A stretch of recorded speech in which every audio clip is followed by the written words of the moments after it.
In the words of Taylor Swift, I think I'm falling for you. Let's make an infused agnolotti pasta inspired by fall and full of squash.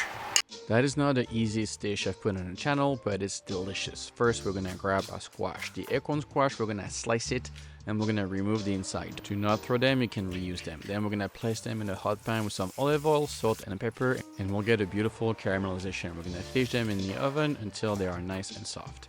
For the baby pumpkin, we're gonna remove the inside, same scenario, and I'm gonna cut the end off. We'll then peel them and cut them into dice. As for the rest, we're gonna season them with a bit of salt, pepper, olive oil, and we're gonna roast them whole. Once cooked, we're gonna remove the peel, and we're gonna turn that into a puree with a bit of butter, salt, and pepper, and a tad of cream until it's creamy and delicious. The dice I'm going to roast in a pan with foamy butter, some thyme, a bit of butter, garlic, salt, and pepper until they are caramelized. We're gonna put that aside.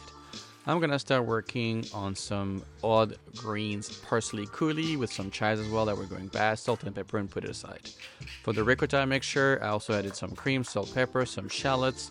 We're also going to add some fresh chives and some lemon. We're gonna stir that and put it aside. For the pasta dough, flour, salt, olive oil, egg yolks, and egg goes in, and we're gonna mix them until the dough starts to form. We'll then finish it on the bench. It's gonna look dry, but trust me, it's gonna come together. Then we're gonna wrap it and let it rest. When rested, we're gonna lay it down flat and we're gonna put it into a machine. I will then stuff them with the ricotta and turn them into agnolotti. You could do any pasta that you wish or that you like. I like to cure them in open air for 30 minutes before I put them into my hot water that's been seasoned. Once al dente, I'm gonna put them into the bowl with some of that coulis. Then we're gonna start plating the roasted acorn squash. Coulis goes in, roasted pumpkin, agnolotti, pumpkin puree, and shiso, and that's it. Bon appétit.